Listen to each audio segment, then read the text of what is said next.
guys, welcome back to the next episode. Tell you what, I'm getting a little tired of buying tools for this bike. As of now, I bought this 10mm for the swing arm, and then I got the 6mm for this bolt, or excuse me, this is a 5mm, 5mm, and then the 6mm for all the other ones. As you can see, this doesn't fit. So I got this bolt, that bolt, and all four on the other side taken off. I can't get to this one or this one over here because this is not long enough to get through the frame. Boo! But it's too short to get in there, or too long, excuse me. And then, believe it or not, this is a different size. It's not an 8. Not an 8. Because this is an 8 here. Too damn big. And this is a 6. Just too damn small. So, if I wanted to go that route, so I could use this,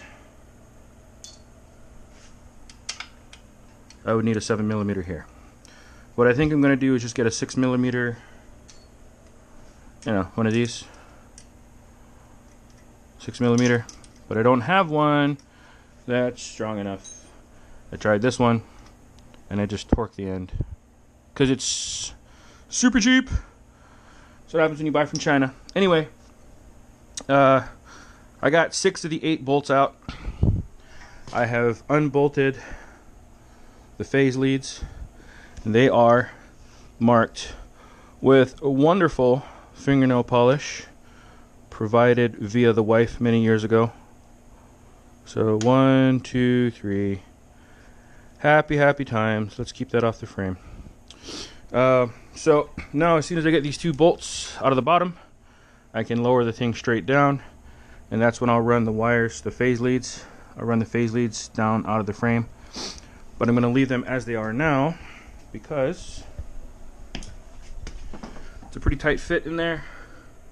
I don't want to bend the phase leads in an obnoxious angle. So I guess if we kind of back up a little bit, you'll kind of get the idea that if I just lower it straight down, the phase leads will come straight out and be good. For this side, I did have to unbolt this to get the slave cylinder for the brakes out of the way. Or excuse me, maybe that's the master cylinder. Anyway, the brake cylinder, and I did remove this all the way to get to the bolt hole behind the deal there to get that guy. But they are out, so kind of a stressful ordeal with this guy because I was afraid of stripping him. But the impact wrench took care of it. My impact ratchet was not strong enough, but the impact gun was. Came right out.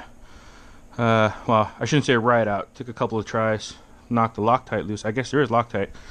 So let's come over here and check it out. I didn't read anything about there being Loctite, but I think you can kind of see. I mean, to me that looks like red Loctite on the 5mm bolt.